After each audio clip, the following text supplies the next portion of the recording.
ভারত পাকিস্তানের সপ্তাহখানেকের যুদ্ধ অবশেষে ডোনাল্ড ট্রাম্পের হস্তক্ষেপে শেষ হয় এবং এ যুদ্ধে ভারত এবং পাকিস্তান উভয় নিজেদেরকে বিজয়ী বলে দাবি করে। যাক, সেটা পুরান খবর, কয়েক মাস হয়ে গিয়েছে এবং সমস্ত বিশ্ব নিউট্রাল ছিল, শুধুমাত্র দুইটা দেশ বাদে।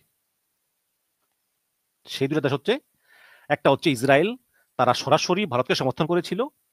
আরেকটা হচ্ছে তুরস্ক, যারা সরাসরি পাকিস্তানকে সমর্থন করেছিল। বিনিময়ে পাকিস্তানের প্রধানমন্ত্রী শাহবাজ শরীফ তিনি তুরস্কের প্রেসিডেন্ট এরদোগানকে ভাই বলে অভিহিত করেছেন।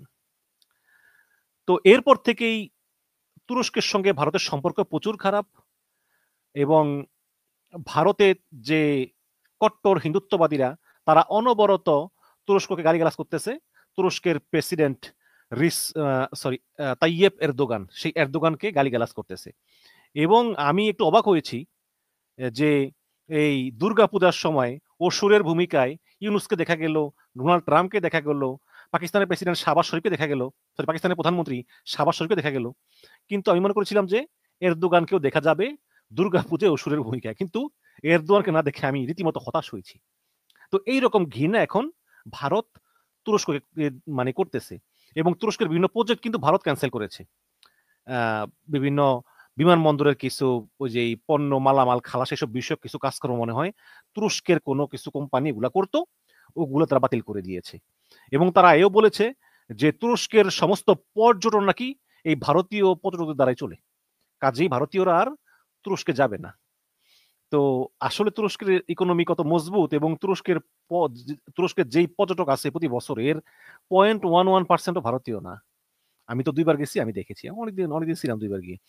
দেখ, এখন ভারতের আরো বড় মানে ভারতের অন্তরে জ্বালা ধরিয়ে দিয়েছে যে তুরস্ক বাংলাদেশের সঙ্গে একটি প্রতিরক্ষা কার্যক্রম, এগুলো অনেক আগে থেকেই কথাবার্তা চলতেছে। এবং আমি এর আগেও আপনাদেরকে ভিডিওতে বলেছি যে নারায়ণগঞ্জে বিশাল অস্ত্র তৈরির কারখানা কিন্তু এই তুরস্ক স্থাপন করতেছে এবং এই তুরস্ক প্রতিরক্ষার দিক দিয়ে খুবই শক্তিশালী, প্রায় ভারতের সমান সমান, বলার অপেক্ষা রাখে না। তো এটারই একটা আপডেট, সেটা হচ্ছে প্রথম আলো পত্রিকা থেকে। সেটা হচ্ছে ঢাকায় বৈঠকে বসছেন বাংলাদেশ এবং তুরস্কের পররাষ্ট্র সচিবরা, গুরুত্ব পাবে কোন বিষয়। তো যদি আমি একটু দ্রুত পড়ি, আপনারা সহজে বুঝতে পারবেন যে কি হতে চলেছে। এখানে প্রথম আলো লিখেছে যে বাংলাদেশ ও তুরস্কের পররাষ্ট্র সচিবরা আলোচনায় বসবেন, রাজনৈতিক পরিসরে সম্পর্ক জোরদার, ব্যবসা বাণিজ্য বাড়ানো এবং প্রতিরক্ষা সহযোগিতাকে অংশীদারিত্বে রূপ নেওয়ার বিষয়গুলো নিয়ে তারা আলোচনা করবেন। ঢাকায় রাষ্ট্রীয় অতিথি ভবন পদ্মে অনুষ্ঠিত বৈঠকে বাংলাদেশের নেতৃত্ব দেবেন আমাদের সচিব আসাদ আলম সিয়াম, আর তুরস্কের পক্ষে দেবেন দেশটির উপপররাষ্ট্রমন্ত্রী এ ব্যারিস একিনচি। 6 অক্টোবর তার ঢাকায় আসার কথা আছে, মানে আগামীকালকে। তো তিনি এই সফরে তৈয়দ হোসেন আমাদের পররাষ্ট্র উপদেষ্টা এবং বিদ্যুৎ জ্বালানি খনিজ সড়ক উপদেষ্টা ফয়জুল কবির সঙ্গে দেখা করবেন এবং ডক্টর ইউনূসের সঙ্গে দেখা করবেন। এবং জানা গেছে 2 দিনের সফরের প্রথম দিনে তুরস্কের উপপররাষ্ট্রমন্ত্রী একিনচি তিনি বিএনপি, জামাত এবং এনসিপি নেতাদের সঙ্গে আলাদা আলাদা মিটিং করবেন। বিএনপি, জামাত এবং এনসিপি। তো গত বছরের গণঅভ্যুত্থানে বাংলাদেশের রাজনৈতিক পট পরিবর্তনের পর এই পররাষ্ট্র সচিব পর্যায়ের বৈঠক হওয়া তৃতীয় দেশ হচ্ছে তুরস্ক। এর আগে গত ডিসেম্বরে ভারতের সচিবের সঙ্গে বৈঠক হয়, তারপরে পাকিস্তানের সচিবের সঙ্গে বৈঠক হয়। ভারত পাকিস্তানের পরে এখন এই তৃতীয় দেশ হিসেবে তুরস্কের সঙ্গে বৈঠক হতে যাচ্ছে।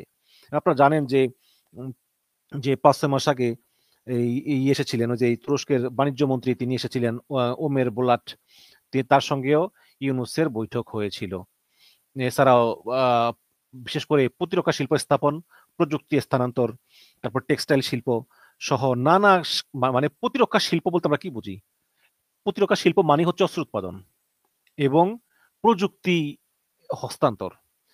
যে অস্ত্র দ্বারা শত্রুর মোকাবেলা করা যায়, যেই প্রযুক্তি দ্বারা শত্রুর গতিবিধি নিয়ন্ত্রণ করা যায়। তো এই সব বিষয়গুলো কিন্তু আলোচনা হবে। এবং এই ফেব্রুয়ারিতে কিন্তু আবার এই তুরস্কের রাজধানী আঙ্কারা সফর করেন পররাষ্ট্র মন্ত্রণালয়ের একজন সচিব নজরুল ইসলাম। তিনিও ওই সময় কিন্তু এই তুরস্কের উপপররাষ্ট্রমন্ত্রী মহিলার সঙ্গে বৈঠক করেন। তো এতে বোঝাই যায় যে দুই দেশের সঙ্গে সম্পর্ক একদম ইতিহাসের সর্বোচ্চ উচ্চতর পর্যায়ের। এবং এই গত জুলাই মাসে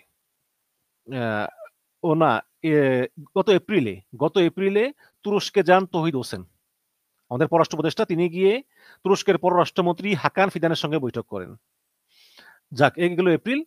তারপরে জুলাই মাসে আবার আসেন তুরস্কের যে প্রতিরক্ষা শিল্প, যে অস্ত্র তৈরি এবং অস্ত্র রিলেটেড প্রযুক্তির যে প্রতিরক্ষা শিল্প, সেই শিল্প সংস্থার প্রধান হালুক গরঞ্জন তিনি একদিনের সফরে এসে ইউনূসের সঙ্গে বৈঠক করেন এবং সেনাবাহিনীর প্রধান জেনারেল ওয়াকারুজ্জামানের সঙ্গে সাক্ষাৎ করেন।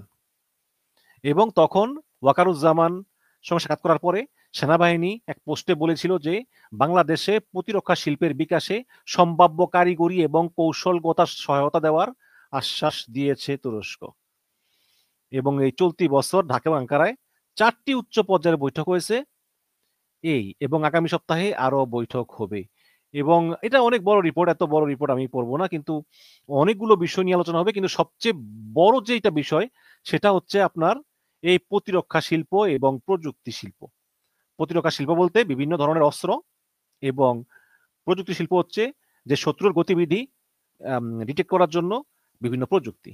এবং আমরা এতটুকু শুনতে পেয়েছি যে নারায়ণগঞ্জে একটি অস্ত্রের কারখানা তৈরি করছে তুরস্ক, তাহলে আমাদের দেশেই অত্যাধুনিক মানের অস্ত্র তৈরি করা হবে।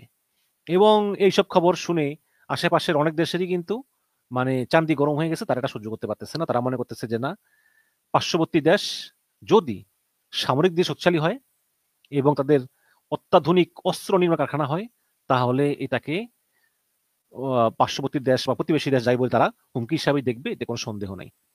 দর্শক, এই তুরস্কের সঙ্গে বাংলাদেশ সরকারের যে প্রতিরক্ষা বিষয়ক চুক্তি, যেখানে ভয়ঙ্কর ভয়ঙ্কর অস্ত্র তৈরি করা হবে, এসব বিষয়ে আসলে আপনারা কি ভাবছেন সে বিষয়ে কমেন্টে জানান। আপনাদের মতামত শোনার অপেক্ষায় আছি। ধন্যবাদ।